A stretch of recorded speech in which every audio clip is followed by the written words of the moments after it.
नमस्कार, माझे नाव आरुषी झुंबाडे. पिंपरी चिंचवड महानगरपालिकेतील माध्यमिक विद्यालय केशवनगर चिंचवड या शाळेतील मी विद्यार्थिनी आहे. इयत्ता 8वी.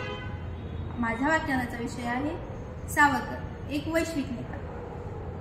सावरकर हे क्रांतिकारक, समाजसुधारक, हिंदू संघटक, त्याचबरोबर महाकवी होते व त्यांनी भारताच्या स्वातंत्र्य लढ्यासाठी दिलेले अभूतपूर्व योगदान हे आपल्यासाठी खूप महत्त्वपूर्ण आहे. त्याचबरोबर त्यांनी लिहिलेल्या कथा, कादंबऱ्या, ऐतिहासिक पुस्तके आजही आपल्यासाठी प्रेरणादायी ठरतात. आज या व्याख्यानातून आपण त्यांचे विचार जाणून घेणार आहोत. स्वातंत्र्य हे सावरकर हे म्हणतात आपल्या डोळ्यासमोर एक असे व्यक्तिमत्व निर्माण होते, हिंदुत्ववादी व त्याचबरोबर जातीभेद मोडून काढण्याचा प्रयत्न करणारे व्यक्तिमत्व. आता इथे मी प्रयत्न करणारे असं का म्हटलं? कारण आजही जातीभेद सुरूच आहे. कुठे ना कुठे जातीभेद हा थांबलेला नाहीये. आपण आजही न्यूजला पाहतो, टीव्हीला पाहतो की जातीभेदामुळे भांडणं होतं. अरे तुम्हाला हे लक्षात घेतलं पाहिजे की जातीभेद आपण केला, याच्यामुळेच तर इंग्रज आपल्यावर राज्य करून गेले. 150 वर्ष त्यांनी फायदा उचलला. त्यांचे सूत्र एकच होते, फोडा आणि राज्य करा. मग आपल्यामध्ये भांडणं लावून दिली आणि त्यांनी त्यांची सत्ता काबीज केली. ते इतर राष्ट्रांना असे दाखवून देत होते की आपण भारताचा उद्धार करायला जातो. भारत खूप मागे आहे, ना तंत्रज्ञानामध्ये ना कशामध्ये, विज्ञानामध्येही नाही. मग भारताला आपण पुढे कसं न्यायचं, याच्यासाठी आम्ही भारतामध्ये गेलो. ईस्ट इंडिया कंपनी हा एक फक्त बहाणा होता आणि त्याच कंपनीपासून त्यांनी अख्खा भारत काबीज केला. आणि स्वातंत्र्यवीर सावरकर म्हणतात जात हा केवळ मनाचा रोग आहे. तो जर मानला तर धरून राहतो आणि नाही मानला तर झटकन भराई होतच. त्याचप्रमाणे आपणही प्रयत्न केले पाहिजेत की कुठल्याही प्रकारचा जातीभेद करू नये, कारण त्याचे नुकसान आपल्यालाच होतं, जसं की इंग्रज आपल्यावर राज्य करून गेले तसे. सावरकर म्हणतात की हिंदुत्व हे कुठलीही जात किंवा धर्म नाही, ती एक जीवनशैली आहे. ती मला आवडते म्हणून मी ती जगते. तर हिंदुत्व ही कुठलीही जात धर्म नाही. बाकीच्या सगळ्या असतील धर्मसंस्था आहेत, कारण या धर्मामध्ये तुम्हाला हे करायचंच आहे, नाही तुम्हाला हे करावंच लागणार आहे, तिथे कुठेही स्टॉप नाही आहे. पण हिंदुत्व एक असा धर्म आहे की ज्यामध्ये सांगितलं जातं की माणुसकी हाच खरा धर्म. जर तुम्ही एकमेकांना मदत कराल तरच तुम्ही पुढे येऊन उत्तम किंवा थोर व्यक्तिमत्व घडाल. तर सावरकर म्हणतात हिंदुत्व हे सर्वांसाठी सारखं आहे. जर कोणाला याच्यामध्ये यायचं असेल तर तुम्ही येऊ शकता. सावरकरांनी हिंदू महासभेचे कार्य सुमारे 7 वर्ष केलं. त्याचप्रमाणे सावरकरांचे 1857चे स्वातंत्र्य समर. तर आज आपण पाहतो इंग्रजी मीडियम, मराठी मीडियम. का? मराठी मीडियममध्ये तेच ज्ञान मिळतं की आपण ज्यांनी आपल्यावर 150 वर्ष राज्य केलं त्यांच्या भाषेत आपला इतिहास शिकायचा. आपल्याला आपली स्वतंत्र भाषा आहेच की, कशाला त्यांच्या भाषेत आपण आपला इतिहास शिकायचा आहे? आपली भाषा आहे, मराठी भाषा आहे, आपली संस्कृती जपा. इथे बसलेल्या काही जणांना मी जर विचारलं की तुम्हाला पर्यटनासाठी जायला कुठे हवं, ते पहिले त्यांच्या डोक्यामध्ये एक देश आहे, इंग्लंड, फ्रान्स, अमेरिका, पॅरिस. कशाला?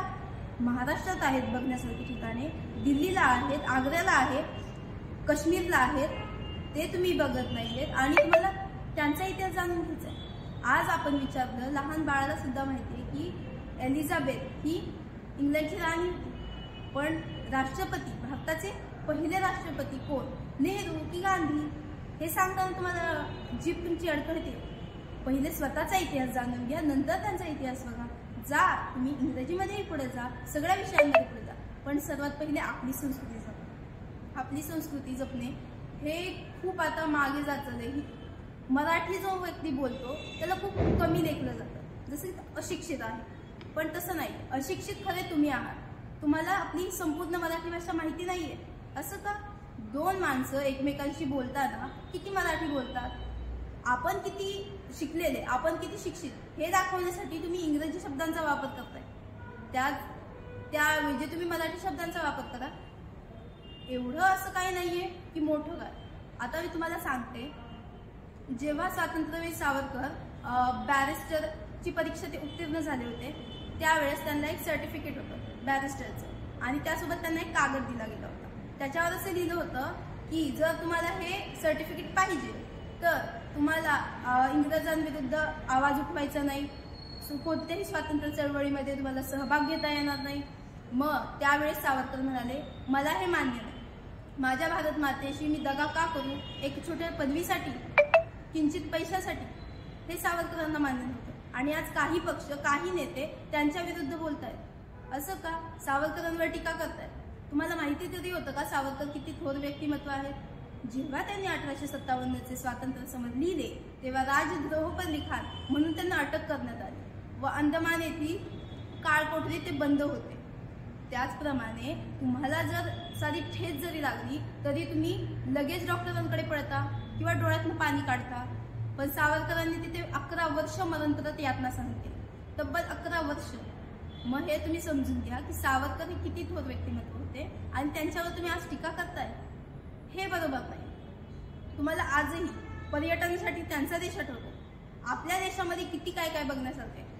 या आता हिंदूमधील 100 पैकी 80% हिंदूंची मुलं इंग्रजी माध्यमात आहेत. हिंदू असूनही मराठी माध्यम काय वाईट आहे? जे मराठी माध्यमांना माहिती आहे ते इंग्रजी माध्यमांना माहीत नाही. आजही आम्ही शाळेमध्ये प्रार्थना म्हणतो, खरा तो एकच धर्म, जगाला प्रेम अर्पावे. खरा हा एकच धर्म आहे. बाकीच्या सर्व धर्मसंस्था आहेत मी तुम्हाला सांगितल्याप्रमाणे. खरं वागा, खरं बोला आणि इमानदारीने वागा. प्रामाणिकपणा तुमच्यामध्ये असू द्या. प्रामाणिकपणा असावा जो दुसऱ्यांना दाखवण्यापुरता नाही, तो आपल्या मनाला वाटावा. तो मला बघतोय म्हणून मी प्रामाणिक वागते, हे काही बरोबर नाही. सांगण्याचा मुद्दा काय, सावरकर इतके थोर व्यक्तिमत्व होते आणि तुम्ही आज त्यांच्या नावाला टीका करताय. सावरकरांना तुम्ही कोर्टाच्या चौकटीत ओढताय. सावरकर कोण होते हे तुम्हाला माहिती तरी आहे का? जर तुम्हाला त्यांच्याबद्दल काही माहीत नसेल तर त्यांच्याबद्दल बोलू नये. कोणाला हे वाईट वाटेल, माझे शब्द त्यात कोणाला लागतील, दुखावतील, पण हे खरं आहे आणि हे सत्य आहे, जे ब्रिटिशांना वाटलेले तसंच. हे बोलणं मी इथेच थांबवते, पण हे विचार तुमच्या मनात थांबू देऊ नका. हे विचार अजूनही खूप गरजेचे आहेत. त्याच्यामुळे हे विचार तुमच्या मनात थांबू देऊ नका. माझे जरी शब्द थांबले असतील तरी. धन्यवाद.